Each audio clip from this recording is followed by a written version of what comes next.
Noodles ഇഷ്ടമില്ലാത്ത ആരും ഉണ്ടാകില്ല അല്ലേ ഗൈസ്? അപ്പം നമുക്കതൊന്ന് ചെയ്തു നോക്കിയാലോ?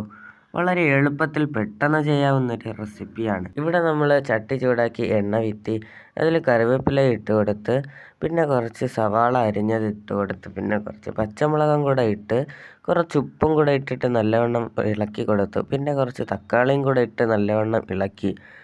അതിനുശേഷം അതിലേക്ക് നമ്മൾ ഒരു ക്യാരറ്റ് അരിഞ്ഞതിട്ട് കൊടുത്ത്, പിന്നെ 3 ഗ്ലാസ് വെള്ളവും കൂടെ വീഴ്ത്തി ജസ്റ്റ് ഒന്ന് ഇളക്കി കൊടുത്തു. പിന്നെ അതിലേക്ക് നമ്മൾ ഇപ്പിയുടെ കൂടെ കിട്ടുന്ന മസാലയെല്ലാം ഇട്ട് കൊടുക്കുന്നുണ്ട്. പിന്നെ ചെറുതായിട്ടൊന്ന് ഇളക്കി കൊടുത്തു. അടുത്തത് തിളയ്ക്കാൻ വേണ്ടി കാത്തു. തിളച്ചതിന് ശേഷം നമ്മളിവിടെ നമ്മുടെ ഇപ്പി ഓരോന്നായിട്ട് ഇട്ട് കൊടുക്കുകയാണ്.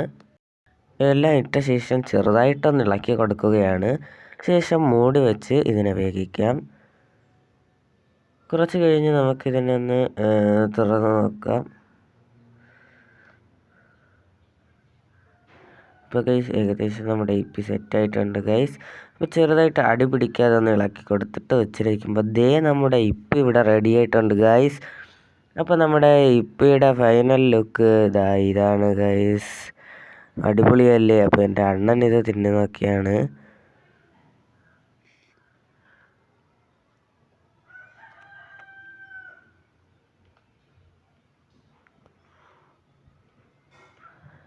പിന്നെ ഞാനും കൂടെ ഇവിടെ തിന്നുകയാണ് ഗൈസ്.